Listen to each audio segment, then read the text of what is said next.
ఆలోచించుకుంటే సిలువలో సనగలేదు, కానీ యోబు భార్య గొనిగిందా గొనగలేదా?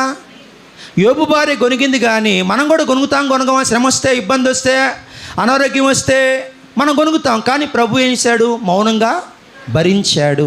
ఈరోజు నేను చెప్తున్న మాట, హేబేలు రక్తం ప్రతీకారం తీర్చమని కోరింది, కానీ యేసు రక్తం క్షమాపణ దయచేయమని అడుగుతుంది. చెప్పండి, హేబేలు రక్తం ఏమడిగిందమ్మా?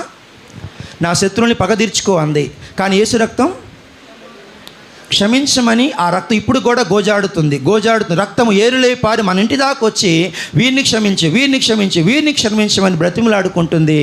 ఎంత ప్రేమగల రక్తం ఇది! హల్లెలూయా! ఎంత క్షమించే రక్తాన్ని మనం కలిగి ఉన్నాం దేవుని బిడ్డలారా. నేను ఇప్పుడు చెప్తున్నాను, మనకి ఈ లోకంలో సాతాను తప్పితే ఎవ్వరు మనకు శత్రువులు.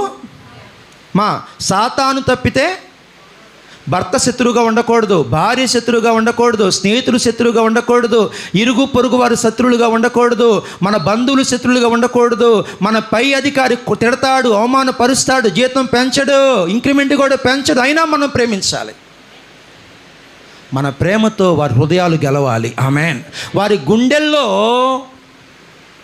ఏం పుట్టించాలంటే జాలిగల మనసు పుట్టించాలి మనం. హల్లెలూయా! మనం కొడుతున్న కొద్దిగా ప్రేమిస్తున్నాడేంటి, తిడుతున్న కొద్దిగా ప్రేమిస్తున్నాడేంటి, మనం వద్దన్న భోజనం పెడుతున్నాడేంటి, మన శ్రమలో ఉంటే ఆదుకుంటున్నాడేంటి, మనం ఎంత అవమానపరిచినా కూడా వారి గుండె బద్దలైపోయిద్ది ఆ రోజు. ఏంటి వీరి ప్రేమ, ఏంటి క్షమాపణ? యేసును కలిగిన వాళ్ళు ఇంత క్షమ కలిగి ఉంటారు, ఇంత ప్రేమ కలిగి ఉంటారా? వారి గుండె అప్పుడే మార్చబడుతుంది. హల్లెలూయా! అమ్మ, నువ్వు ప్రార్థన చేసిన మారని మనస్సు, నువ్వు వాక్యం చెప్పినా కూడా మారు మనసు పొందిన వాళ్ళు, నీకున్న ప్రేమను బట్టి, నీకున్న త్యాగాన్ని బట్టి, నీకున్న సహాయ గుణాన్ని బట్టి వారు ఏమవుతారంటే వారి గుండె మారు మనసు పొందిద్ది. హల్లెలూయా! వారి హృదయం రూపాంతరం చెందిద్ది. ఇదే కదా క్రీస్తు అంటే, క్రీస్తులాగా ఉన్నాడు ఈయన. క్రైస్తవులంటే క్షమాపణకి మారు పేరుగా ఉండునుగాక.